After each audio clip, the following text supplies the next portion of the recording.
Salut les belles femmes, j'espère que vous allez bien aujourd'hui. Je suis super excitée parce que, premièrement, j'ai décidé de faire un épisode de podcast, puis j'étais pas certaine d'en faire un cette semaine dû à ma masterclass que j'ai donnée hier. C'était super, c'était vraiment extraordinaire. Mais ça l'amène beaucoup plus de tâches que je pensais. Honnêtement, c'est la deuxième masterclass que je donne à vie, la première que je livre toute seule, comme une grande. Et j'ai vraiment l'intention d'en lancer d'autres, d'en offrir d'autres, de vous offrir encore plus. Mais c'est ça, ça vient avec un lot de tâches. Fait que c'est cela. Et first, aujourd'hui, dans le fond, ce que j'ai envie de vous dire, c'est premièrement, comme je viens de vous dire, la masterclass a été tournée hier. C'était extraordinaire. J'ai créé le lien, en fait, pour que vous puissiez toutes, l'écouter, écouter la rediffusion. Parce que mon désir, vous le savez, c'est vraiment d'aider le plus de femmes possible à pouvoir transformer leur vie, de pouvoir transformer le monde à ma manière. Donc, j'ai décidé d'offrir gratuitement la masterclass tout court, puis d'offrir la rediffusion pour qu'il y ait le plus de femmes possible qui puissent l'écouter. Parce que je vais faire, en fait, c'est vous laisser directement le lien en bas de l'épisode d'aujourd'hui que vous m'écoutiez sur YouTube ou en podcast comme d'habitude. Je vais vous laisser le lien directement. Sinon, c'est facile pour vous d'aller le retrouver directement dans ma bio sur Instagram ou sur ma page professionnelle Facebook. C'est très simple, il est marqué Masterclass, Manifeste et Shine. Sinon, je l'ai aussi mis dans mes outils gratuits. Elle est disponible également sur YouTube et dans mon groupe Wake Up. Je la mets absolument partout parce que j'ai vraiment le désir que ça aide le plus de gens possible. Et évidemment, même les hommes peuvent l'écouter. La seule chose, c'est que clairement, à la fin, je fais une offre extraordinaire. Et cette offre, et seulement pour les femmes parce que je travaille principalement avec les femmes. Donc, si tu m'écoutes, je ne sais pas à quel moment tu m'écoutes, mais aujourd'hui, on est jeudi, tabarouette, je parle mal, jeudi le 14 septembre à 13h52, mais on s'en fout de l'heure. En fait, jeudi 14 septembre, comme je t'ai dit, j'offre une promo vraiment extraordinaire jusqu'à jeudi la semaine prochaine, donc jeudi le 21, si je ne me trompe pas, 21 septembre, que mon calendrier me dit. Et après ça, il va être trop tard pour profiter de la promo. C'est vraiment une offre exceptionnelle, vraiment, vraiment, vraiment, vraiment. Et la masterclass, écoute, c'est plein de pépites d'or. Si tu as envie vraiment d'atteindre tes objectifs, tes buts, tes rêves, si tu es tanné d'écouter les mille et une formations, les livres, les ci, les ça, et qu'il n'y a rien qui se transforme dans ta vie, que tu n'arrives pas à atteindre tes objectifs, même si tu changes tes actions, quoi que tu essayes de faire, ça fonctionne pas. Tu as l'impression que l'univers est contre toi, que tu n'es pas né sous la bonne étoile. Tu as des grands rêves, tu es ambitieuse, mais maudine que ça marche pas tout le temps comme tu veux. Tu connais peut-être la loi d'attraction, le développement personnel, mais tu n'arrives pas nécessairement les outils fonctionnent pas nécessairement. Je t'annonce officiellement que tu n'es pas brisé. Je t'explique tout ça dans la masterclass. Je t'explique aussi le procédé chimique, le fonctionnement du cerveau, évidemment. Si tu, tu me suis depuis un moment et tu écoutes mes épisodes de podcast ou que tu me suis tout court, là, je veux dire, c'est pas un secret pour personne. C'est sûr qu'il va y avoir une petite mini part de spiritualité, mais complètement à la fin, honnêtement, c'est assez drôle, mais le coaching est vraiment plus sous l'aspect scientifique, des outils concrets. Fait que c'est vraiment pas, tu sais, hou, puis dans la spiritualité, tant que ça. Donc, je t'invite vraiment à aller l'écouter. Honnêtement, c'est la plus belle chose que tu peux faire pour toi maintenant. Si tu attendais un signe, ben le voilà. Fait n'hésite pas après l'épisode à aller écouter la vidéo directement sur YouTube, sur le lien en bas de où est-ce que tu m'écoutes présentement ou sur mon site, whatever. Donc, sur ce, est-ce que j'ai autre chose à vous annoncer? Masterclass, hein? Éventuellement, je vais en reparler, mais j'ai commencé à préparer ma page pour offrir 30 sessions de lecture akashique gratuitement, tout simplement parce que il me reste encore mon examen à passer, dans le fond, pour avoir ma certification de lecture akashique. j'avais mis un peu ça de côté. Et là, en fait, je dois tourner, dans le fond, 5 vidéos, puis en enregistrer une pour mon prof, pour avoir ma certification. Et j'ai décidé d'en profiter, d'en faire bénéficier le plus de gens possible, encore une fois. Donc, éventuellement, je vais offrir 30 lectures akashiques gratuitement. Fait que, suis-moi. Et possiblement que la semaine prochaine, je vais annoncer que c'est correct, que tu peux déjà commencer à t'inscrire. Mais bref, ça s'en vient. Et je vais donner plus de détails sur ce que c'est une lecture akashique. Donc, c'est ça. Continue de me suivre pour pas manquer la grande nouvelle. Et maintenant, sujet du jour. Ça risque d'être, en tout cas pour moi, ça risque d'être un épisode assez profond, sentimental, émotionnel. Ce qui m'amène à, mon Dieu, j'ai un hatchou qui s'en vient. Oh boy. OK. Ah, ça, c'est fâchant. Tu sais, quand tu vas éternuer puis que c'est comme coupé. Bref. Donc, dans le fond, ça fait un petit moment que j'ai envie de venir vous parler des blessures de l'âme. Et dans la logique, j'aurais commencé par la première, du début à la fin, étant donné qu'il y en a 5, donc par la trahison. Euh, mais j'aime pas ce qui est logique dans la vie. J'ai jamais aimé la logique, j'ai jamais aimé faire comme tout le monde. Fait que, aujourd'hui, j'ai vraiment eu l'appel de commencer avec la blessure de l'humiliation et de vraiment venir vous parler de ce sujet-là parce que c'est une blessure dans laquelle je nage présentement, que je fais beaucoup de libération aussi, énergétiquement, émotionnellement. Donc, c'est celle-là qu'on va voir pour commencer. Pour t'expliquer principalement si tu es un peu novice dans les blessures d'âme, si tu sais ce que c'est, mais pas tant que ça, si tu connais pas ça pantoute, whatever. Globalement, en fait, il existe 5 blessures de l'âme qui sont, dans le fond, là, si tu veux t'aider des fois à les retenir, là, ça fait le mot trahi, T-R-A-H-I. Donc, on commence par le T. La première, c'est trahison, la blessure de trahison. Après ça, le R, le rejet. Le A, abandon. J'essaie de le voir visuellement dans ma tête. T-R-A. Le H pour humiliation, celle qu'on va voir aujourd'hui. Et le I pour la blessure d'injustice. Donc, ce qu'il faut savoir, c'est que tous les êtres humains possèdent en eux des blessures d'âme. Même si tu as eu la plus belle enfance du monde entier, la plus belle vie du monde jusqu'à aujourd'hui, tu possèdes tout de même des blessures d'âme, OK? Que tu aies la pire enfance, la meilleure enfance, ça ne change absolument rien. La seule chose qui change, c'est que possiblement que tes blessures, tu sais, dans le fond, chaque être humain possède des blessures d'âme, au minimum 4 des 5 blessures. Il y en a une que pas tout le monde possède, en fait, possède. A. Donc, justement, celle qu'on va voir aujourd'hui, qui est l'humiliation. Il n'y a pas tout le monde qui porte cette blessure-là. Moi, je suis tellement chanceuse. Fait que j'ai les 5 complètes, dont l'humiliation, celle qu'on va voir aujourd'hui. Ça se peut que ça te parle, ça se peut que ça te parle pas, et c'est tout à fait OK parce qu'il n'y a pas tout le monde qui l'a celle-là. Sinon, tout le monde a en majorité 4 des 5 blessures de l'âme à différents degrés.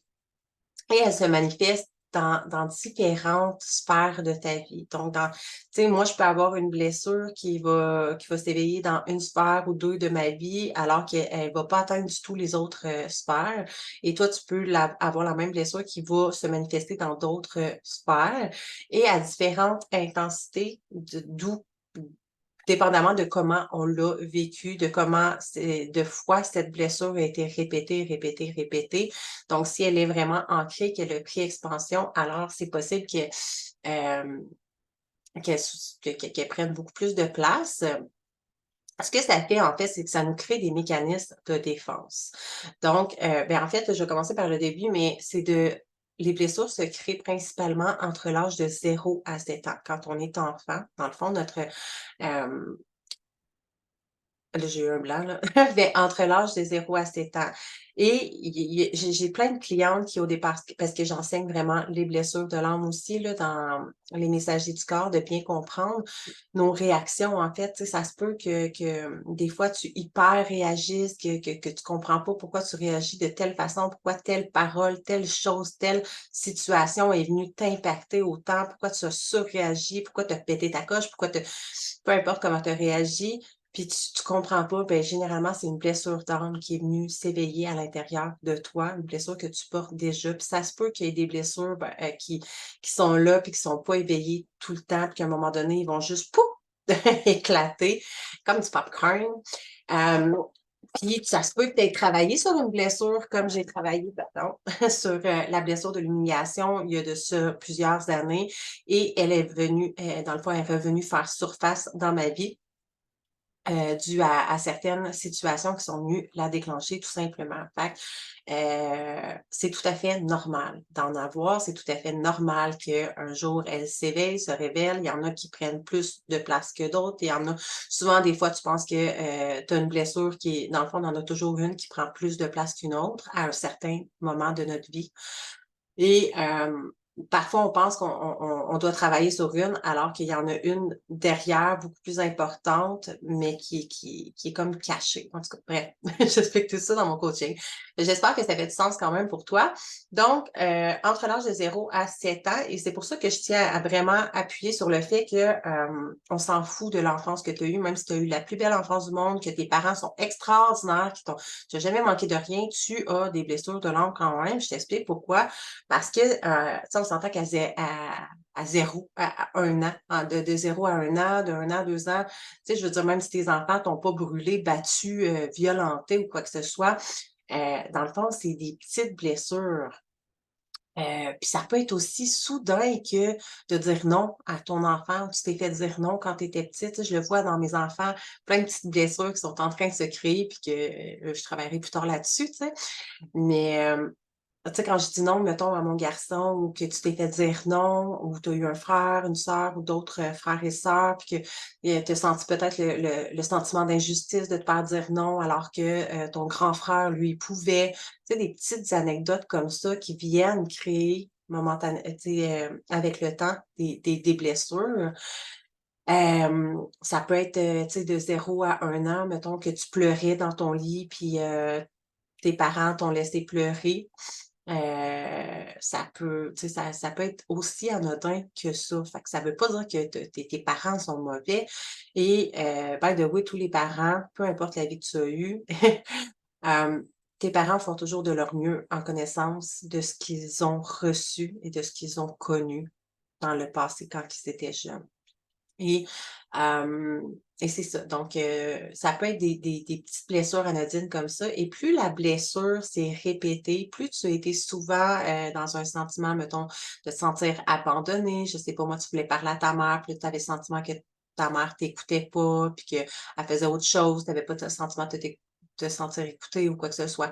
Ou avec les amis au primaire, en vieillissant, et cetera. Donc les premières blessures entre 0 et 7 ans ont vraiment été créées, tu sais, dans le fond, c'est ça, principalement par nos parents parce qu'on était H24 avec eux. Ensuite, des blessures qui vont se fonder avec les amis, les enseignants, si tu t'es senti ridiculisé, sentiment de honte en fait, si tu as fait un oral devant ta classe, que tu étais gêné, ça s'est pas bien passé, tes camarades, ils ont ri de toi. Fait que toutes des petites choses comme ça qui en vieillissant, heu plus elles sont reproduites, puis ça peut être super anodin comme ça peut être super, des grosses blessures en fait de trahison. Ton chum, t'a trompé, tu as une amie qui a parlé dans ton dos, tous des trucs comme ça. Bref, donc c'est de cette façon-là que les blessures se créent naturellement et ce que ça fait, c'est que ton ego, ton mental, la manière dont on est conçu, chaque fois que en fait, pour se protéger, pour te protéger, parce que c'est comme ça qu'on fonctionne en tant qu'être humain, notre cerveau ne veut que nous protéger. Il est pas là pour notre bien, lui, il veut juste nous faire survivre. Fait que chaque fois qu'on s'est senti challengé entre l'âge de 0 et 7 ans, on a fondé des mécanismes de défense qui ont été créés, en fait, par notre ego, notre enfant intérieur pour nous préserver, nous protéger qui, sur le moment, nous ont servi, dans le fond, pour nous faire survivre, si on veut, là, entre guillemets, là, parce qu'on n'était pas vraiment en danger de mort. Peut-être que oui, tu sais. Comme je te dis, ça dépend vraiment de chacun de nos vécus, mais ça peut être aussi anodin que ça peut être des grosses blessures, des choses graves. Fait que, c'est ça. Fait que, tu sais, notre mental, veut pas, notre ego a voulu nous protéger, on a développé des mécanismes de défense pour nous protéger, pour ne pas souffrir de ces blessures-là. Donc, il existe, là, dans le fond, je ne les nommerai pas toutes parce qu'on va passer à travers toutes les blessures à travers les prochains épisodes de podcast. Je ne sais pas si je vais faire une suite qui vont être un à la suite de l'autre parce que je suis assez spontanée dans la vie. Ça se peut que la semaine prochaine, je me dise, ah, on va parler de telle blessure, puis finalement, je passe sur un nowhere, on va visiter un autre sujet, tu sais. Mais, mais je vais toutes te les partager et j'ai vraiment perdu mon idée. Je vais prendre une gorgée de mon petit shake. Mmh. Ben, je m'en allais m'entraîner, puis je me suis dit: «Ah non, je me fais un shake là et je vais tourner un épisode de podcast, puis j'irai m'entraîner après». J'avais vraiment le désir de venir parler de ça. Fait que je me rappelle plus pantoute qu'est-ce que je disais. Mais tout ça pour dire que je vais venir vous reparler des autres blessures, qu'il y a beaucoup, beaucoup de mécanismes de défense qu'on se rend pas compte qu'on utilise dans la vie de tous les jours, dans certaines sphères, avec certaines personnes ou, tu sais, comme je te dis, des fois qu'on peut exploser, que ce soit le fait de s'obstiner pour avoir raison, des trucs comme ça, plein de qu'on a l'impression que c'est des traits de caractère, alors que ce sont des blessures, tout simplement, qui sont éveillées. Et c'est hyper important de comprendre ces blessures-là, puis d'aller les adresser, d'aller travailler sur elles. C'est pas pour rien que j'en parle en long et en large, que j'ai un module dans mon programme de coaching. By the way, chaque blessure est aussi reliée à un chakra. Fait qu'on voit tout ça là, dans Révèle-toi. Mais pour savoir exactement où, comment aller travailler le plus facilement possible. Euh, Fait que c'est ça. Je vais commencer. Fait que on va y aller avec la blessure de l'humiliation, en fait, pour commencer.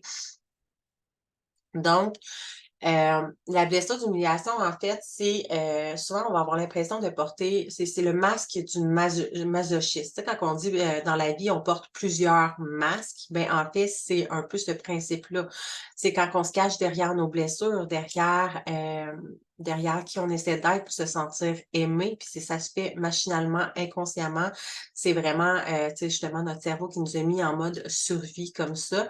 Donc, quand on dit enlever des couches, laisser aller les masques, être soi-même, ben c'est ça, c'est d'aller travailler aussi en fait, sur ces blessures, de libérer ces parts-là qui ont été blessées, qui ont été souffrantes, qui se sont senties manquantes, etc.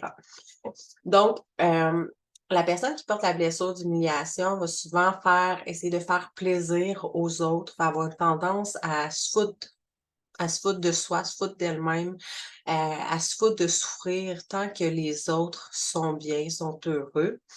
Puis le besoin, en fait, qui est insatisfait, qui a pas été nourri, depuis la tendre enfance jusqu'à possiblement aujourd'hui, si cette blessure-là ressort, en fait, ce qui est à aller travailler, c'est l'estime de soi. Et si tu écouté mes épisodes précédents, ben, c'est pas une surprise, que je t'ai dit que, autant quand j'étais jeune, voyons, excuse-moi, encore me replacer sur ma chaise, mais comme je t'ai dit quand j'étais jeune, en fait, que j'avais, j'ai souffert d'anorexie, boulimie, et cetera, des troubles alimentaires, je me suis souvent mutilée, j'avais pas confiance en moi, fait que j'avais un très faible estime de moi-même et ça, c'est vraiment de mes 0 à mes, mon Dieu, je pense 23, 24 ans, je me rappelle jamais exactement là, mais avant de plonger dans mon propre cheminement personnel, chose que je suis allée guérir. Mais là, j'ai réalisé que c'est ça, dans les dernières années, suite au fait que j'ai eu 2 enfants, que j'ai pris du poids, j'ai recommencé à me sentir inconfortable avec moi-même, dans mon corps, à perdre beaucoup de confiance en moi, d'estime de moi-même. Donc, c'est pour ça que cette blessure-là est réapparue. Et ça vient avec plusieurs patterns qu'on peut reconnaître aussi. Fait que c'est déjà de prendre conscience qu'on porte cette blessure-là. Comme je te dis, ça se peut que tu l'aies pas pantoute. Tu es la seule que pas tout le monde a. Mais si jamais tu te reconnais dans tout ce que je dis, ben, je vais essayer de t'amener déjà d'en prendre conscience, c'est extraordinaire, de se l'admettre, la première des choses, et d'aller travailler sur l'estime de soi, de nourrir sa propre estime personnelle et d'arrêter d'essayer de la nourrir dans l'extérieur en faisant plaisir aux autres. Dans le fond, les peurs qu'on peut ressentir, c'est vraiment de pas être respecté, de pas se sentir respecté, de se sentir humilié, d'avoir honte, porter le sentiment de honte. Moi, c'est vraiment, ce que je porte depuis, environ 2 ans et là, c'est pas un sujet que je vais vous partager nécessairement aujourd'hui. Éventuellement, possiblement, lorsque j'aurai à 100 travaillé cette blessure, je reviendrai peut-être faire un épisode de podcast pour vous raconter, exactement ce qui a engendré, ce sentiment de honte. Hem, ben, dans mon cas, c'est ça, la peur de décevoir, la peur aussi de blesser les autres, les gens qu'on aime, la peur d'être libre. Fait que ça peut être vraiment c'est tous des sentiments, des peurs qu'on peut ressentir à l'intérieur de soi lorsqu'on porte cette blessure-là. Et un gros sentiment dans le fond le plus gros sentiment négatif qui est relié à tout ça, c'est la dévalorisation et la culpabilité. Donc si ça te parle présentement, si ça éveille une petite, quelque chose en toi que tu sens que tu dévalorises beaucoup, que tu es gros dans un sentiment de honte, de culpabilité, ça pourrait très bien être parce que tu portes cette blessure-là. Et peut-être pas en tout temps, peut-être dans certaines sphères de vie, peut-être avec certaines personnes dans ton entourage. Comme je te dis, c'est pas, 24/7 nécessairement, là. Donc, un trait en fait, un la les personnes qui souffrent de qui souffrent, qui portent la blessure d'humiliation vont souvent être en train de s'excuser pour un tout, pour un rien. «Ah, je m'excuse. Ah, Colin, je suis arrivée en retard. Hey, je m'excuse tellement. Hey, je m'excuse, j'espère que tu me pardonnes. Hey, je suis vraiment désolée», puis de toujours être en train de répéter ça et là, je trouve ça drôle parce que je me rends compte que je m'excuse très souvent. Fait que c'est ça, c'est un pattern de toujours, tu sais, c'est normal de s'excuser, OK? D'avouer ses torts, de s'excuser, c'est tout à fait normal, mais si tu réalises que tu t'excuses, excessivement, tu sais, puis tu le répètes souvent, souvent, souvent, souvent pour des petites choses anodines, ben, c'est possible que tu portes la blessure. Donc, j'étais rendue où dans qu'est-ce que je disais, OK. La personne, La personne qui porte la blessure d'humiliation aussi, on peut sentir un sentiment, très émotif dans sa voix, comme quand je viens vous parler, comme je vous parle à l'instant de tu sais, quand j'arrive puis je vous disais: «Je m'en viens, je me présentais à vous de manière très vulnérable». On sent une émotion dans ma voix, hem fait que ça peut vraiment être un trait de personnalité un peu de cette blessure-là. Il y a des mots aussi qui peuvent ressortir très souvent et là, je trouve ça très drôle parce que le mot, soit petit et gros qui reviennent constamment. Et mon chum m'a fait réaliser, j'avais jamais réalisé ça, mais tout est petit pour moi, hein. Tout est petit. Je 24/7, je répète le mot «petit». Pour moi, il y a tu sais, là, j'ai tu sais, la peur la peur de grosseur, la peur d'être grosse, la peur de moi, j'ai décidé qu'il y a rien de gros. Tout est petit. Fait que c'est tellement inconscient parce que je vais toujours dire: «Ah, un petit café, veux-tu un petit déjeuner? Hey, on est allé prendre une petite marche. Ah, je vais aller chercher, mon petit crayon. Je peux peu importe de quoi je parle, tout est petit. Puis mon chum, s'est rendu comme un gag là et j'ai commencé comme à prendre conscience que je disais ça. Il était: «Voyons, mais dis-toi, tout est petit, petit, petit». Je fais: «C'est vrai, j'avais jamais réalisé ça» et de commencer à faire comme: «Ah, je vais aller chercher mon petit crayon avec ma petite tasse, puis je reviens dans un petit moment». Fait que et rien de trop gros, hein, juste du petit. Que tu sais, en tout cas, bref, on a commencé comme à en rire, mais déjà d'en prendre conscience, de pas se taper sur la tête parce que ça servirait absolument à rien. Des fois, il peut y avoir des thèmes récurrents comme, de dire qu'on est digne, qu'on mérite pas quelque chose, «Tu penses que je le mérite? Tu es sûr que je mérite ça? Ah non, j'ai rien fait pour ça» ou tu sais de se sentir comme pas méritante vraiment, hem, de se sentir pris au piège. Je me sens pris, j'ai l'impression d'être prise au piège un peu. Peut avoir des mots un peu, tu sais, de cochon, sale, salope qui peut revenir un peu dans les patterns. Puis des petites douceurs. Des petites douceurs, des gâteries. On va souvent venir se réconforter à travers les petites douceurs qu'on appelle, Laura, c'est des petites douceurs, j'ai besoin d'une petite douceur pour me faire du bien, donc des gâteries. Donc, peut-être d'aller noyer dans la nourriture. Fait que je vais te dire en fait les traits un peu de caractère. Et là, il y en a plusieurs. Fait que, tu sais, là, ce qu'il faut prendre, il faut-tu quand même que tu prennes à la légère. Tu sais, ça veut pas dire que si tu as la blessure de l'humiliation, que tu la portes, que tu as tous les traits de caractère, que tu as tous les vocabulaires, tu sais, que tu as tout, là. Tu peux avoir certains aspects.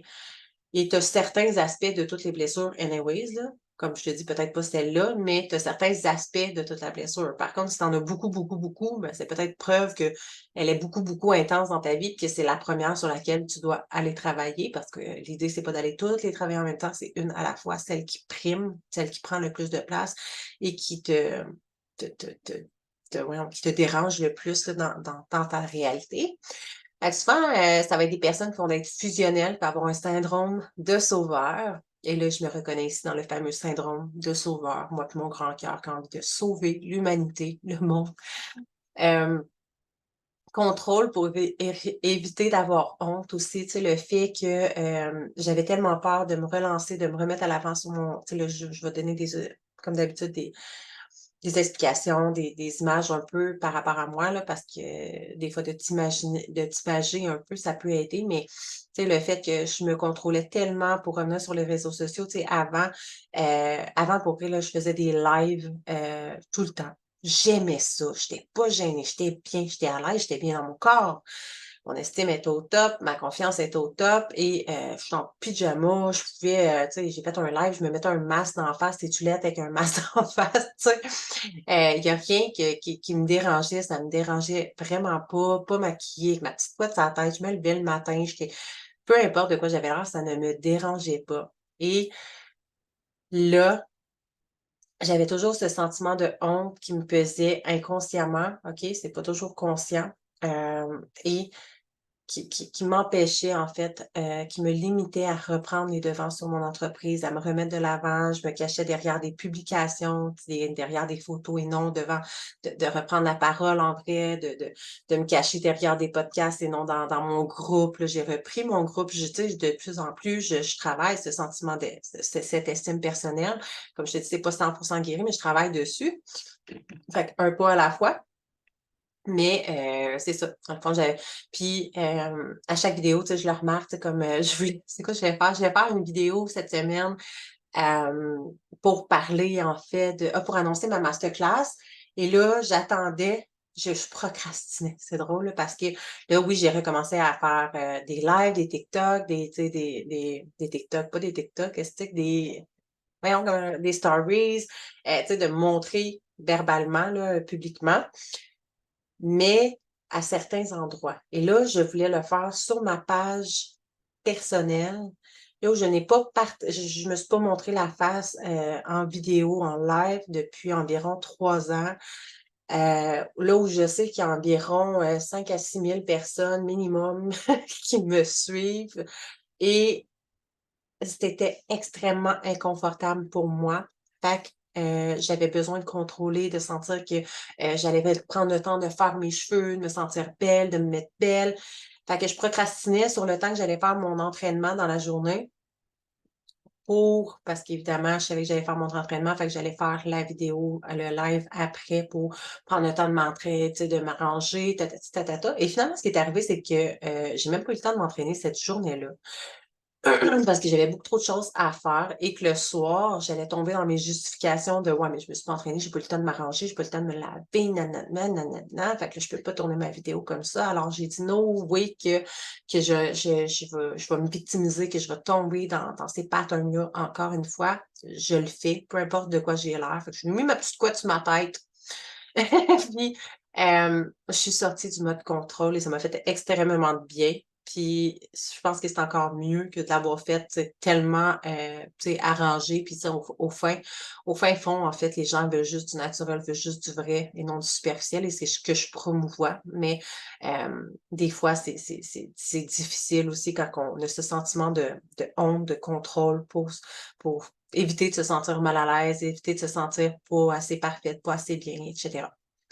Donc, on peut aussi, beaucoup ressentir de peur de blesser ou de faire honte à quelqu'un d'autre, tu sais, son chum, ses amis et cetera, d'essayer de pas prendre trop de place, de pas être trop vu pour éviter de soit faire mal à l'autre ou de lui faire honte, de faire avoir l'impression qu'il de le diminuer, tu sais?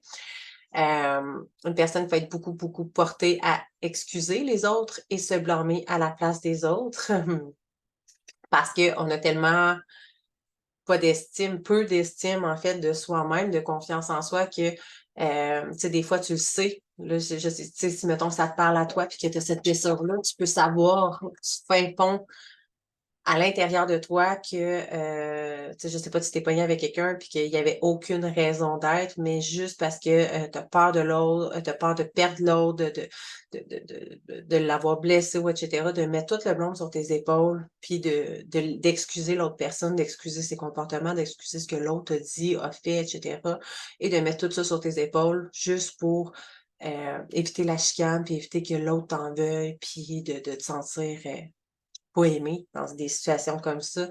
Beaucoup de difficultés aussi à dire non, à respecter ses propres besoins, de mettre tes limites, de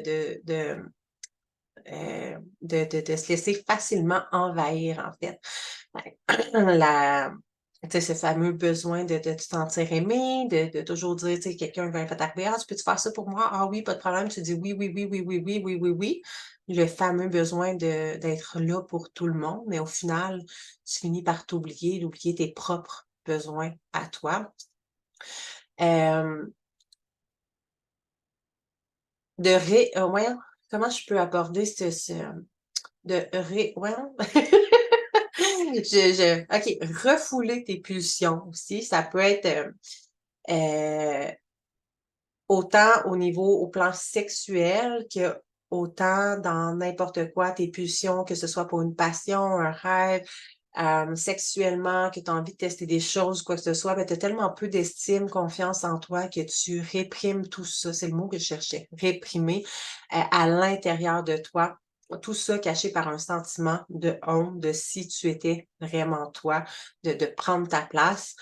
Compenser aussi dans la nourriture, un beau, heu voyons, un beau lien avec, l'hyperphagie, en fait, souvent, je le fais, mon Dieu, je le fais pas vraiment, pas tant s je suis comme avant, j'ai vraiment eu un gros pattern où est-ce que je faisais ça, mais à certains moments, je réalise, tu sais, là, c'est parce que j'ai vraiment les outils pour comme le faire, mais tu sais, si jamais tu sens que tu as besoin d'aller, noyer le vide dans la nourriture, ben, au moment où est-ce que tu arrives pour te lever, pour aller manger, whatever, tu sais, je sais pas moi, il est 10 heures le soir, puis tu es comme tu as besoin d'aller manger. Normalement, moi, je mange pas à 10 heures le soir, mais tu sais que tu as comme des rages, des cravings, ben, tu sais, demande-toi: «Comment est-ce que je me sens maintenant? Est-ce qu'il y a un événement, une situation, une pensée qui est remontée puis qui a fait déclencher ce sentiment inconfortable de honte-là, de culpabilité?» Et d'aller travailler sur ça, de peut-être aller faire du journaling, déjà d'en prendre conscience, va déjà te couper l'envie d'aller te bourrer à la face dans la nourriture. Fait que ça peut être moi, je sais que c'est un gros pattern que j'avais eu beaucoup. Hem Même pour les boulimiques aussi, tu sais, de t'empiffrer justement parce que tu te sens pas bien, tu noies un vide, puis après ça, ben, tu te fais vomir parce que tu culpabilises. Fait que, tu sais, déjà de prendre conscience quand ce craving, cette envie-là monte, ben, qu'est-ce qui a déclenché ça? Parce que ça peut être un événement, ça peut être une personne, ça peut être, une conversation, une pensée. Généralement, nos pensées, nos croyances qui refont surface et qui nous entretiennent dans ce mood-là. By the way, ça, j'en parle énormément dans ma masterclass, là, fait que tu vas pouvoir trouver des outils aussi à travers la masterclass si tu l'as pas déjà écouté. Aussi une personne peut avoir vraiment beaucoup de difficultés à prendre soin de lui, d'elle, à se laisser, tu sais, on a de la difficulté à se laisser materner et ça, c'est vrai. Je ris, mais ça, ça me ressemble beaucoup, tu sais, d'avoir de la difficulté à accepter que les autres puissent prendre soin de toi, te cajoler, alors que justement, tu as ce désir profond-là de sauver, d'aider tout le monde. C'est comme si toi, tu ne méritais pas ça parce que je te rappelle que ton estime est pas excellente. Fait que justement, hem, d'en prendre conscience et d'accepter de plus en plus que les autres puissent t'aider, puissent être là pour toi. Que ce soit des fois ton chum de t'offrir un massage, d'aller t'offrir un massage dans un spa, whatever, de laisser les autres prendre soin de toi et parce que tu es la personne la plus importante du monde, puis tu ne pourras pas continuer de prendre soin de tout le monde si toi-même tu ne prends pas soin de toi-même. Parce que si tu le fais pas, ben, il y a personne qui va le faire, puis si tu laisses pas les autres le faire, puis tu le fais pas non plus, ben, clairement, personne va le faire, hein? Fait que, et une personne aussi qui peut, souvent se caractériser par son surpoids. Moi, j'avoue que c'est beaucoup mon cas. Hem, j'ai beau travailler dans le domaine, j'ai beau conscientiser, mais souvent puis là, souvent, je mâche mes mots, j'essaie de faire attention à mes pensées, j'essaie de faire attention à ce que je dis quand je parle de moi par rapport à mon poids, mais veux pas, dans le subconscient, les croyances qui y sont rattachées à ça, les vieux souvenirs, puis les croyances, by the way, sont toujours basées sur le passé.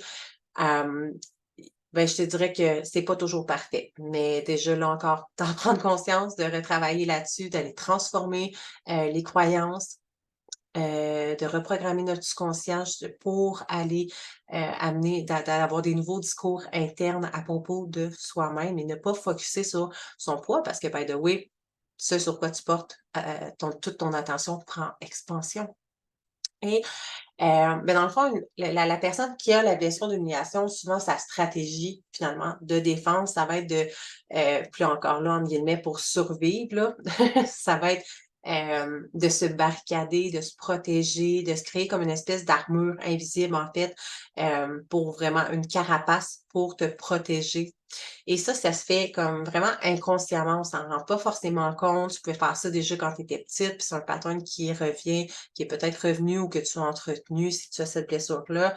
Et mention que j'ai envie de te faire aussi parce que ça fait longtemps, ben ça va faire, mon Dieu, depuis que j'ai ma fille. C'est pas un secret pour personne. Je m'entraîne quotidiennement, 5 jours par semaine. Je prends soin de moi, je mange, puis tu sais, je fais tout ce qu'il y a à faire et en fait, c'est l'analogie dans le temps. Je pense que mon analogie avait pas rapport ici, mais whatever. Situé dans le temps, en fait, ce qui se passe, c'est qu'à mon fils, j'ai pris seulement, mon poids de grossesse. À l'accouchement, j'étais revenue tout petite. Dans le fond, j'avais presque rien à perdre. Dans le fond, j'étais revenue moi-même et par la suite, je pense que c'est 3-4 mois plus tard, j'ai commencé à prendre du poids et à ma 2e grossesse, là, j'ai vraiment pris beaucoup de poids et j'ai pas réussi à reperdre ce poids. Donc c'est vraiment dans ce timing-là et c'est dans ce timing-là que X événement est survenu qui a fait en sorte que cette blessure est réapparue. Puis là, tu sais, je t'en parle, là, mais j'ai pas eu conscience nécessairement à ce moment-là parce que des fois, quand tu es dans la situation, tu t'en rends pas forcément compte. Il y a ton ego aussi qui veut pas que tu le voies, qui veut encore te protéger, qui te garde en mode survie.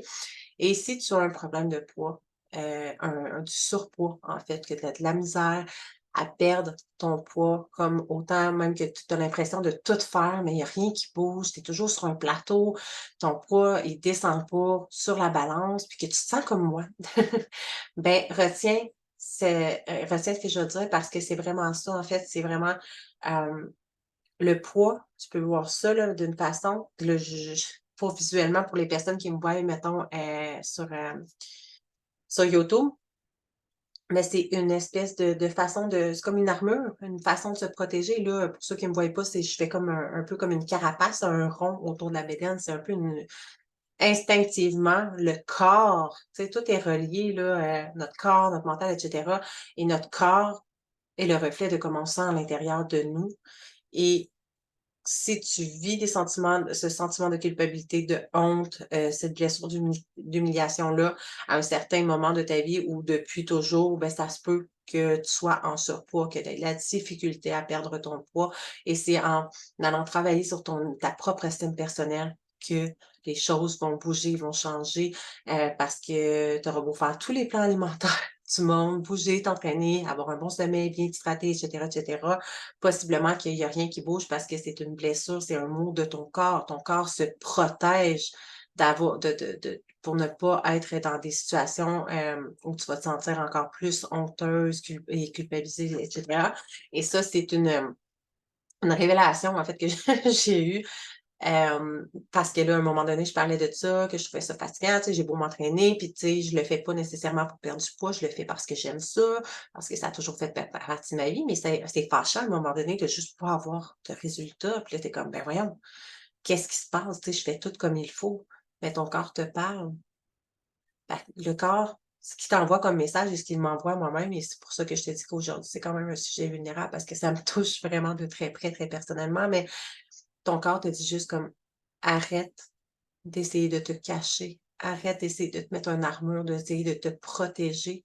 Tu es pas en danger, tu es safe et hem, tu peux avoir confiance en toi, en ton potentiel. Ta valeur ne réside pas dans ton apparence physique ni dans ton corps. Donc je t'invite à, si vraiment ça te parle, cette blessure-là, d'aller vraiment beaucoup travailler sur l'estime de soi et sur ta confiance personnelle.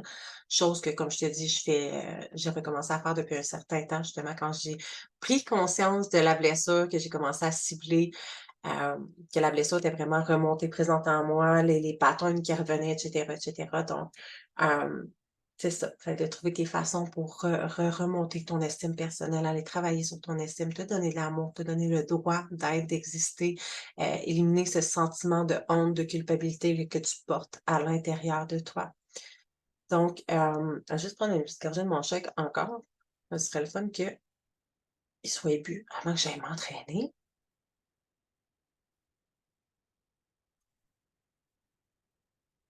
Donc, comme je te disais tantôt, mmh, en fait, ce qui arrive, c'est que, tu peux porter la blessure un petit peu versus ça se peut que tu la portes beaucoup plus, dépendamment de comment de fois la blessure, le schéma, plusieurs schémas ont été répétés, et plus il va avoir été répété, ben plus il va avoir une évolution négative dans cette blessure-là.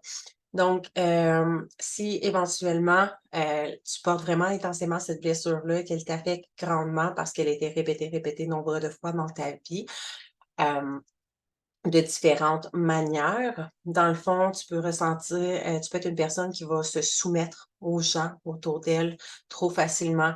La culpabilisation, vraiment d'avoir un sentiment de rarement faire ce qu'il faut, tu sais: «Ah, j'aurais pas dû faire comme ça, j'aurais pas dû faire comme», tu sais, de te remettre souvent en doute, en cause. La dévalorisation extérieure, en fait, ça se peut que tu négliges ta propre image. Tu sais, comme je te donne, un exemple, mais tu sais, souvent quand j'avais accouché, de tout le temps avoir ma petite couette sur la tête, tu sais, que je me justifiais parce que là, je viens d'accoucher, je peux prendre soin de moi, je peux en profiter, j'étais à la maison, et cetera. Mais la vérité, c'est que plus tu vas prendre soin de toi, plus tu vas arrêter de négliger ta propre image, puis que, tu sais, je te dis pas d'être obligé de te mettre des faux cils, de te de mettre, des fausses lèvres, des faux seins, puis toute la patente, là, mais juste de te sentir bien, de mettre des vêtements dans lesquels tu te sens bien, de faire tes cheveux si ça te fait du bien, ou de prendre soin de toi, prendre le temps de t'arranger, ça va extrêmement t'aider. Connais tes besoins, mais ne les respecte pas. Souvent, on est notre pire ennemi, comme on peut être notre meilleur ami. Fait que ça se peut que tu connaisses, en fait, on connaît tous nos besoins, on sait tous de quoi on a besoin, mais souvent, on les respecte pas, et surtout si on souffre de la blessure d'humiliation, c'est pas rare qu'on puisse se sentir minable, moins que rien. On a peur d'être jugé, peut-être comme des personnes sans cœur aussi. Même si on est toujours là pour donner tout à tout le monde, ben, on peut sentir ce sentiment à l'intérieur de nous qu'on n'en fait jamais assez, puis de se sentir comme sans cœur et insuffisante, hem et de se permettre juste des petites choses. Tu là, ça se peut que ça parle à plusieurs mamans, mais tu sais, est-ce que ça t'est déjà arrivé peut-être d'aller magasiner? Tu dis: «Ah, aujourd'hui, je vais aller magasiner pour moi». Puis là, c'est drôle parce qu'ils viennent de me popper quelque chose, mais bon, je vais donner un autre exemple, mais en fait, à ma fête, mon chum m'avait donné une carte cadeau là, de comme 500 $. Il dit: «Tiens, tiens ma blonde», parce qu'il était pas là, il y avait, mon Dieu, je sais même plus quoi. Ah, il allait faire chop-chop, il allait faire couper ses couilles. Ben, pas couper ses couilles, là, mais bref, fermer le canal pour plus avoir de bébé. Et comme il pouvait pas être avec moi, ben, il m'avait offert ça. Fait qu'il m'avait dit: «Prends-toi une journée magasinage, fais ce que tu veux, si tu veux aller au spa, si tu veux t'acheter des vêtements, tu sais, va, fais qu'est-ce que tu veux, gâte-toi». Hem et finalement, je me suis retrouvée dans une boutique pour bébé à utiliser principalement l'argent pour acheter des vêtements à mes enfants. Et fait que là, ça m'a comme fait rire. Je te partageais ça, j'étais comme: «Ah, moi j'ai jamais fait ça». «Ah oui, j'ai déjà fait ça». Fait que si jamais tu es, une maman, ça se peut que ça te touche de près d'avoir de puis finalement, ben, j'en ai profité un petit peu pour aller au restaurant puis, magasiner un petit peu, mais tu sais, comme vraiment basic, là. C'était vraiment on dirait que je me sentais moins coupable, hein, sentiment de culpabilité de dépenser cet argent-là pour mes enfants parce que mes enfants, tu sais, mes enfants en ont tellement plus besoin que moi, hein, tu sais? Donc ça se peut que ça te parle. Je sais qu'il y a beaucoup de mamans comme ça qui vont souvent se priver, se permettre de petites choses alors qu'ils donneraient tout ce qu'ils ont pour les gens qui aiment. Et là, tu sais, je te dis pour tes enfants, mais ça peut être pour ton chum, pour ton frère, pour ta sœur, pour tes parents. Tu vas toujours, leur offrir le meilleur et pour toi, un petit peu, hein. De peut-être des fois de sentir de brimer ton propre sentiment de liberté pour faire passer les besoins des autres avant les tiens. Ça peut être très récurrent dans ta famille, faire passer les besoins de ton chum, de tes enfants, de tes parents, de tout le monde autour de toi et de t'oublier à la fin. De compenser et de te récompenser comme par la nourriture, comme je t'ai dit tantôt, et de finir par tomber dans le sentiment de culpabilité, de honte, qui va juste faire amplifier ce sentiment de culpabilité et de honte. Hem, il y a un fait aussi, dans le fond, l'autodérision, quand on rit de soi-même. Tu sais, des fois, qu'on se dit: «Ah ben non, c'est juste une blague. Ah moi, je suis tellement blonde. Je suis tellement pas vite, tellement pas ci, tellement pas ça». Puis tu sais, comme on se rabaisse comme à l'autodérision, puis on dit que, tu sais, c'est juste pour rire, mais au fin fond de soi-même, on s'humilie d'une certaine façon. Fait que c'est vraiment bien de porter une attention particulière peut-être à la manière dont tu parles de toi, puis d'arrêter l'autodérision parce que c'est vraiment pas bon, clairement pas pour ton estime personnelle. Et là, je vais te donner en fait la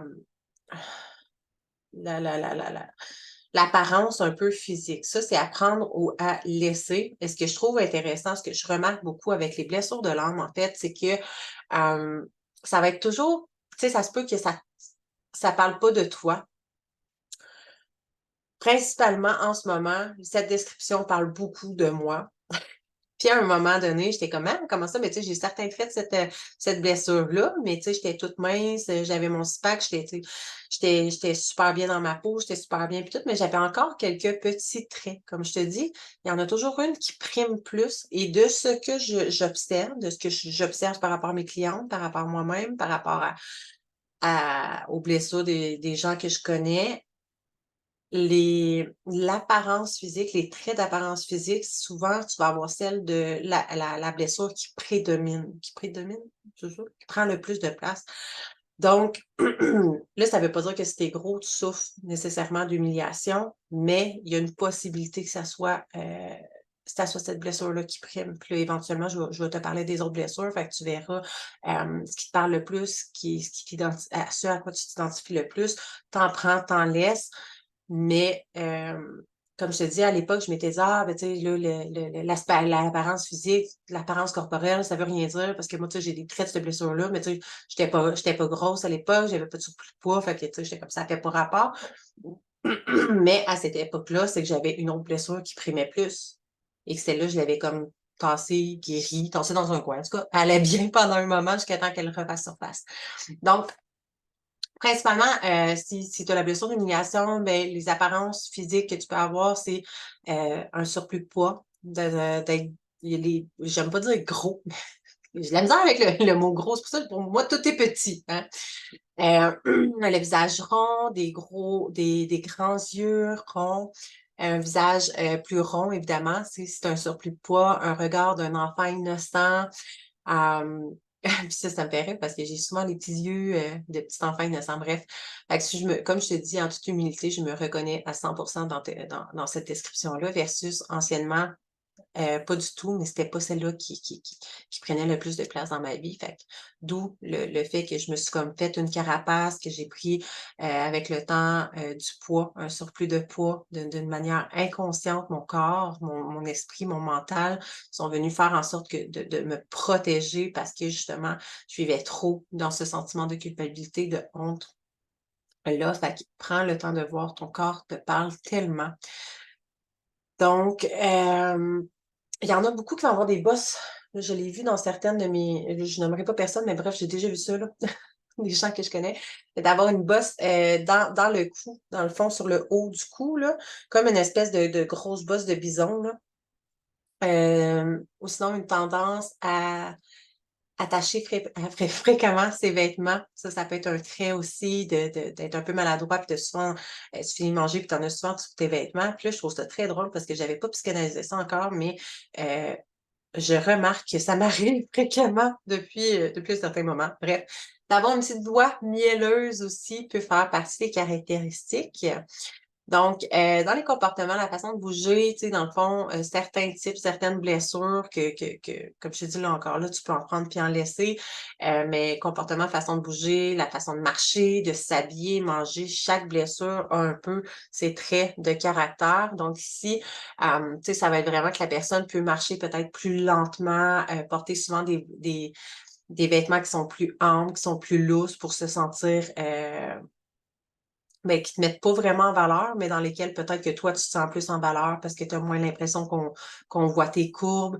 Des personnes qui peuvent manger beaucoup de manger riche, manger gras.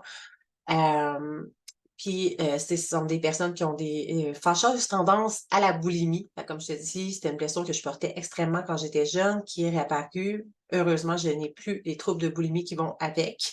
J'ai les outils aussi pour, travailler sur cette blessure-là, fait amen. Mais, mais c'est ça. Fait que puis marcher lentement, vois-tu, puis vêtements amples, là, j'ai plusieurs personnes en tête que je sais qui portent cette blessure-là. Puis à qui ça s'adresse versus, tu sais, moi, mes vêtements sont pas lousses. Fait que, tu sais, faut que tu t'en prends puis t'en laisses, hein. Puis marcher lentement, mais moi, j'ai toujours eu tendance à marcher rapidement parce que, j'ai travaillé toute ma vie dans la restauration. Fait que pour moi, c'est comme juste normal de marcher rapidement, mais fait que c'est ça, tu sais, hein. Tu prends ce qui te va, si le chapeau, comment comme ça, si le chapeau te fait, mets-les, puis sinon, ben, mets-les pas. Donne-les à quelqu'un d'autre. Hem, ce qui est intéressant aussi à savoir, c'est que les maux du corps, ça, j'en ai beaucoup parlé dans mes publications, mais pourquoi je parle, des chakras, pourquoi j'enseigne les blessures de l'âme dans mon programme de coaching, puis que je parle beaucoup de l'écoute de son corps, d'écouter les signaux de notre corps. En fait, chaque fois qu'on a des désalignements internes, que ce soit à travers des blessures, des alignements, whatever, elles se font ressentir à travers notre corps. Et si on ne va pas des émotions, en fait, qu'on n'a pas été voir, qu'on n'a pas été adressées, qu'on n'a pas été libérées, comme l'émotion de honte, de culpabilité, qui sont à travers la blessure d'humiliation, ou des exemples comme ça, ben, ça va engendrer souvent des maux, des douleurs, douleurs physiques, douleurs, des malaises. Ça peut engendrer des maladies aussi. Donc, c'est vraiment important d'être à l'écoute de notre corps et d'écouter ce qu'il nous dit. Parce que principalement, là, je te donnerai pas un coaching là-dessus aujourd'hui, mais chaque endroit de ton corps, ben, tu sais, comme là, je vais te donner, mettons, un peu principalement par rapport à la blessure d'humiliation, mais tu peux aller travailler en connaissant les chakras, en connaissant, en fait, les centres énergétiques, tu peux aller beaucoup plus facilement travailler sur cette blessure-là parce que les chakras, dans le fond, chaque blessure est reliée à un chakra, puis si connaissant le chakra qui est relié à la blessure, là, bref, je sais pas si ça fait du sens, mais c'est ça l'affaire. Ben, ça peut t'aider beaucoup plus rapidement à aller travailler sur la blessure. Donc, si tu souffres de blessures d'humiliation, tu peux beaucoup avoir de maux de dos, des douleurs dans le dos, des douleurs aux épaules, comme si tu avais l'impression de toujours porter le monde sur tes épaules, des problèmes respiratoires, de sentir que tu t'étouffes, que tu manques d'air, problèmes aux jambes aussi, des varices, de te faire des entorses, des fractures. La peur de plus pouvoir c'est en fait le sentiment intérieur, le sentiment de plus pouvoir bouger, de te sentir comme figé dans cette réalité-là. Tu peux développer aussi beaucoup des problèmes au foie, aux intestins. Personnellement, j'ai eu pas mal toute ma vie des problèmes aux intestins pendant, toutes les belles années où est-ce que je me sentais bien, que mon estime était au top. J'avais plus de problèmes aux intestins, c'était fini, c'était réglé. Donc je t'annonce officiellement que, c'est vraiment c'est vraiment relié à cette blessure-là. Je pense que de mémoire, ça peut être relié aussi à d'autres blessures, mais principalement celle-ci. Hem, j'ai toujours eu des problèmes là, dans le fond d'intestin irritable, d'avoir de la difficulté à aller aux toilettes et c'était réglé depuis de plusieurs années et là, c'était revenu. Donc ça peut être un problème qui revient aussi, souvent d'avoir des maux de gorge, des problèmes de glandes thyroïdes à force de trop s'en faire, des problèmes de peau, démangeaisons. La démangeaison, je réalise que ça aussi, c'est revenu, puis c'était un pattern là, que j'avais beaucoup dans le passé. Souvent, je vais être couchée dans mon lit, puis c'est comme si ça me met à me démanger, puis à me piquer, puis je me mets à me gratter partout. Heu, fait que, dans le fond, il peut y avoir aussi des problèmes d'hypoglycémie, du diabète. Fait que c'est vraiment, dans le fond, le sentiment de culpabilité qui peut développer des problèmes au niveau du cœur et qu'on est beaucoup, dans le fond, en fait, c'est vraiment qu'on est dans le manque de plaisir. C'est intimement relié, en fait. Donc, ce que je t'invite à faire, c'est vraiment de tu sais, pour travailler cette blessure-ci, travailler la blessure d'humiliation. Évidemment, je peux pas te donner tous, les outils que je donne dans mon programme de coaching, mais c'est d'aller nettoyer l'espèce de dégoût, le sentiment de honte et de culpabilité que tu ressens à l'intérieur de toi et je sais que c'est beaucoup plus facile à dire qu'à faire, étant donné que je la porte moi-même. Mais d'aller vraiment retravailler, développer l'amour inconditionnel de toi, l'amour inconditionnel des autres aussi, puis d'y aller doucement. Vraiment d'y aller à ton rythme. Fait que c'est vraiment de te dissocier de ce sentiment de honte, de ce sentiment de culpabilité, puis de excuse, ça vient me gratter dans la gorge, c'est un beau signe, mais de d'aller d'aller te déblâmer, d'arrêter de mettre le blâme sur toi, puis d'accepter que tout le monde dans la vie a tabarouette, mon corps, mon ego veut pas que ça sorte, mais bref, te dissocier, te désidentifier de cette blessure-là, de ces émotions-là, hem et dans le fond, c'est soit tu vas rejouer inlassablement cette blessure-là, ce sentiment d'humiliation, ce sentiment de dégoût envers toi-même, soit tu peux la fuir, tu peux continuer de t'enfouir la tête dans le sable, faire semblant qu'il y a rien, ou bien tu peux décider de faire quelque chose à partir de maintenant, de commencer à t'en dissocier. Je t'invite à peut-être aller faire du journaling, à faire des choses qui te font sentir bien, faire des choses qui te rendent confortable, qui te font prendre confiance en toi, des choses que tu aimes, dans lesquelles tu sais que tu es bonne, que tu es douée. Puis vraiment d'aller nettoyer le sentiment de honte, comme je te dis, pour te détacher aussi, c'est d'arrêter de dire, «J'ai honte. J'ai honte de moi» ou «J'ai pas honte de moi». C'est «J'ai de la honte». Cette honte-là ne t'appartient pas et souvent tout est dans la manière. On dit tellement des choses sans même s'en rendre compte, mais les mots tout est énergie, les mots ont une énergie, donc d'arrêter de t'identifier à «Je ressens de la honte, j'ai de la honte», mais «Je ressens de la honte». Dis que tu en ressens, mais cette honte-là ne t'appartient pas.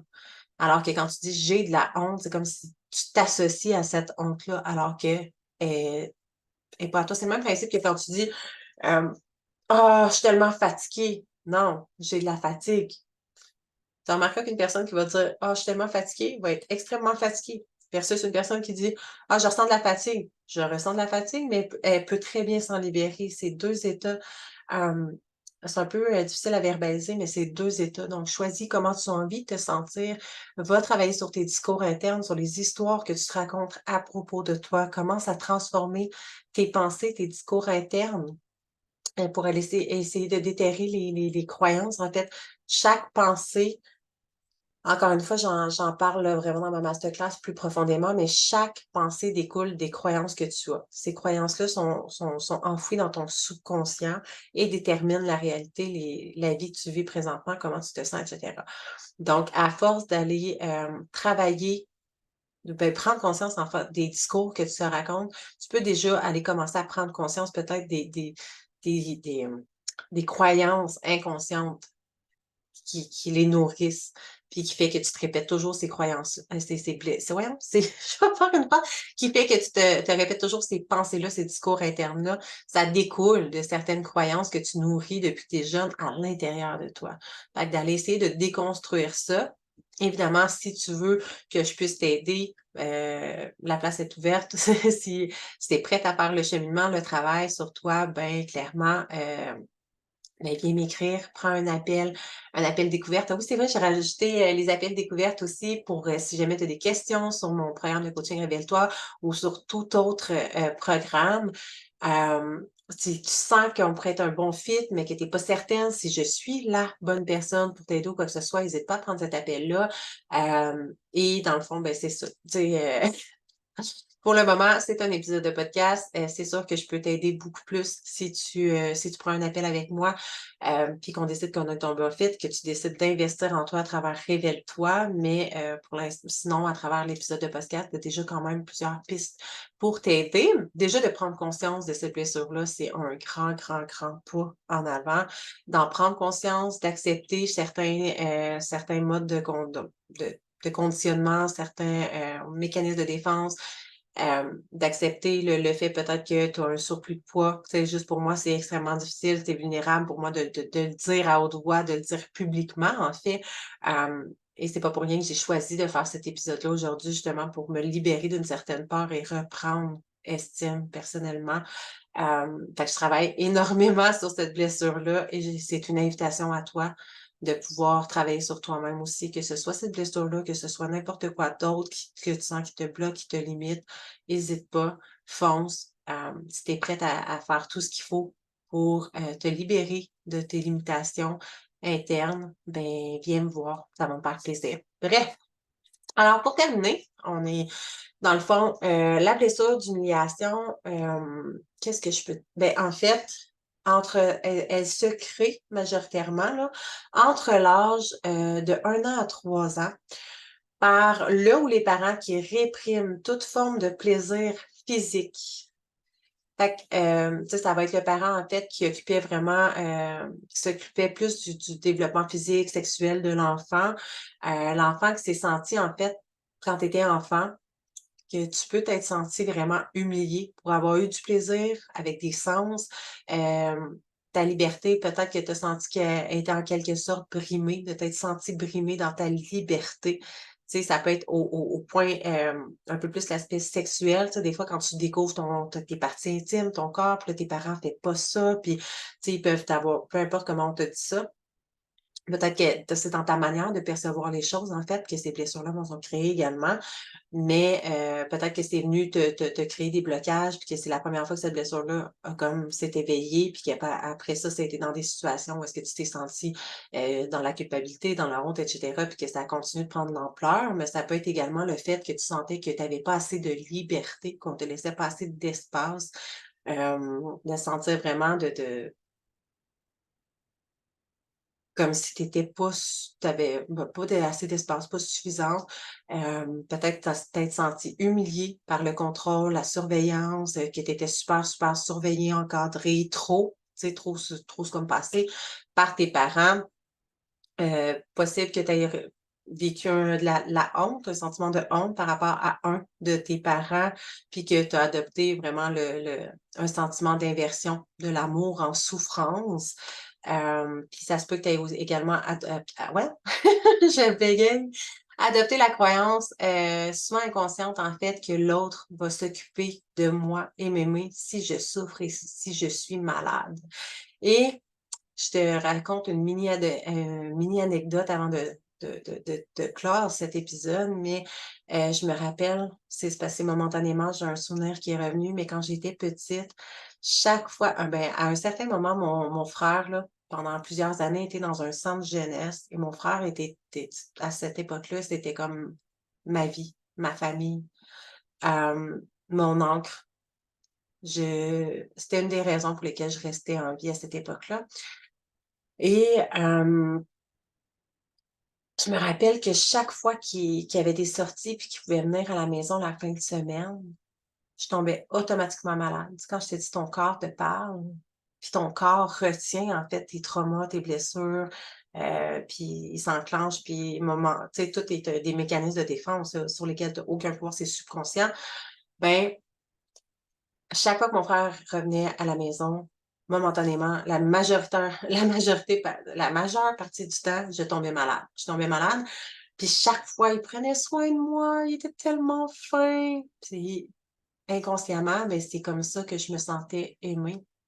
Je me dis tu sais, si je me disais pas dans ma tête: «Ah, je vais être malade et il va s'occuper de moi», c'était vraiment pas ça. Ça se faisait naturellement parce que mon corps, mon mental, tout ça s'était enregistré profondément en moi. Puis, ben, inévitablement, à chaque fois qu'il revenait à la maison, j'étais malade. Même principe avec mon père qui habitait à Sherbrooke, qui faisait la route pour venir nous voir les fins de semaine. Hem et parfois la semaine, ben, majoritairement du temps j'étais souvent malade quand j'étais petite. Majoritairement du temps, ben, chaque fois qu'il venait à la maison, ben, j'étais malade, parce que justement, il prenait tellement, tellement soin de moi, puis je me sentais tellement aimée et il y a une autre bulle qui vient de me pogner, mais j'ai jamais été une personne ben, là, je te parle que j'étais souvent malade dans mon enfance, mais pendant plusieurs années, où justement cette blessure-là n'était pas là, j'étais jamais malade. J'étais jamais malade, sauf non, j'étais juste jamais malade. Tu sais, ça peut arriver que j'attrape un petit rhume, une petite grippe, là, un petit virus par-ci par-là, mais à peu près jamais. Et là, je réalise que dans les 2 dernières années, j'ai été malade comme jamais, comme un peu comme dans mon enfance, justement. Et c'est facile de dire: «Ah, mais mes enfants, ils attrapent tous les petits virus, tous les petits microbes, tous les ci, tous les ça». Mais j'ai été plus souvent malade que mes propres enfants, tu sais? Fait que ça donne une idée et je réalise à ce moment-ci que c'est ce pattern-là, en fait, que ce mécanisme de défense que mon corps avait enregistré depuis toujours, qui a fait en sorte que, ah, ben si je tombe malade inconsciemment, ben mon chum va prendre soin de moi, je vais me sentir aimée, je vais me sentir valorisée, je vais me sentir, moins en fait, je me sentais dans la honte parce que je pouvais des fois, tu sais, quand tu as une gastro, c'est difficile de prendre soin de ta famille, là. Fait que je me sentais comme dans la honte de pas pouvoir faire ce que je pouvais, ce que je voulais nécessairement. Mais d'une autre part, j'avais le sentiment de me sentir aimée, valorisée du fait que mon chum prenait soin de moi. Et si jamais tu t'y connais peut-être dans les chakras, ça, on a notre merveilleuse amie Google. Écoute, comme je te dis, je te donne, je te partage beaucoup, beaucoup d'informations, mais je peux pas t'offrir, tout en tout mon coaching non plus à travers mes podcasts. Si jamais tu t'y connais à travers, les chakras, comme je te disais tantôt, c'est vraiment intéressant de savoir, de connaître les chakras, de savoir comment aller les travailler parce que ça vient nous aider à travailler, à venir travailler sur nos blessures beaucoup plus facilement, directement au bon endroit. Donc, le chakra qui est relié à cette blessure-là, c'est le chakra sacré. La manière la plus simple de s'y reconnecter, je te donne un petit cue, mais c'est souvent quand on a cette blessure-là que le chakra sacré, en fait, c'est le plaisir, c'est la déconnexion du plaisir. Alors de te reconnecter peut-être à qu'est-ce que tu faisais quand tu étais enfant? Qu'est-ce que tu faisais que tu fais peut-être plus aujourd'hui, que ce soit d'aller, te balancer dans un parc, écrire dans un livre, dessiner, faire des mandalas, aller te rouler dans la neige. Ben là, il y a pas de neige à ce moment-ci, mais éventuellement l'hiver s'en vient. Aller te rouler dans la neige, faire des anges, faire des bonhommes de neige. Puis là, on est dans la saison de l'automne qui commence bientôt d'ici, 2 semaines. Donc, ben, la semaine prochaine, en fait, donc peut-être aller, te jeter dans les feuilles, jouer dans les feuilles, sauter dans les flaques d'eau. Peu importe ce qui te fait du bien, en fait, c'est d'aller nourrir le plaisir, sortir de la rigidité, du besoin de plaire, du besoin de sortir de ta culpabilité, de nourrir le plaisir à l'intérieur de toi et en allant débloquer l'énergie de ce chakra-là qui clairement ne tourne pas rond, ne tourne pas bien, pas du bon sens, ça va grandement, grandement aller t'aider à travailler sur la blessure d'humiliation. Donc, sur ce, je vais juste... on est rendu à combien de temps? Ah, mon Dieu, ça fait c'est 11. On est à 1. That's so beautiful. It's so beautiful. 1. Si tu connais pas nécessairement les chiffres magiques, nombres magiques, en fait, la synchronie, les angel numbers ou les heures inversées, whatever. généralement, c'est signe que l'univers me soutient, nous soutient, puis que tout est parfait, dans le fond. Fait que, je pense que c'est parfait pour clore cet épisode de podcast à cette étape-ci sur le 1 qui est dépassé à force de dire ça. Mais fait que petit récapitulatif, n'hésite pas, premièrement, si tu as des commentaires sur cet épisode de podcast-là, puis que tu es comme super excité à ce que je te partage les prochaines blessures de l'âme pour pouvoir t'aider peut-être à conscientiser déjà pour commencer laquelle prend le plus de place dans ta vie, comment les travailler, etc. C'est un sujet qui vibre, qui résonne avec toi, n'hésite pas à le partager dans tes stories, à laisser un 5 étoiles pour faire découvrir encore plus le podcast, identifie tes amis peut-être en les partageant dans tes stories, identifie-moi pour que je puisse te repartager. Bref, laisse-moi tes commentaires, c'est tellement agréable de pouvoir savoir ce qui vibre le plus avec toi pour que je puisse t'aider encore plus et te nourrir de contenu gratuitement qui va te nourrir encore plus, t'aider encore plus. Sinon, je te rappelle que je te laisse le lien de la formation sous cette vidéo, cet épisode-ci, dépendamment de où est-ce que tu m'écoutes. Les appels, j'ai débloqué des appels découvertes aussi. Si jamais tu as des questionnements par rapport à mon programme de coaching, révèle-toi ou à toute autre offre que j'ai. Et c'est quoi d'autre? Les lectures akashiques sur lesquelles je te reviens éventuellement, que je vais offrir 30 lectures gratuites. C'est extraordinaire. Tu veux pas rater ça. Fait que, ça, c'était, encore une fois, merci d'avoir été là. Merci de continuer de me suivre. Merci de me nourrir de ton amour, de partager au plus grand nombre possible pour que je puisse aider encore plus. Donc, ben, merveilleuse journée, soirée, matinée, whatever, à toi. Puis on se revoit dans un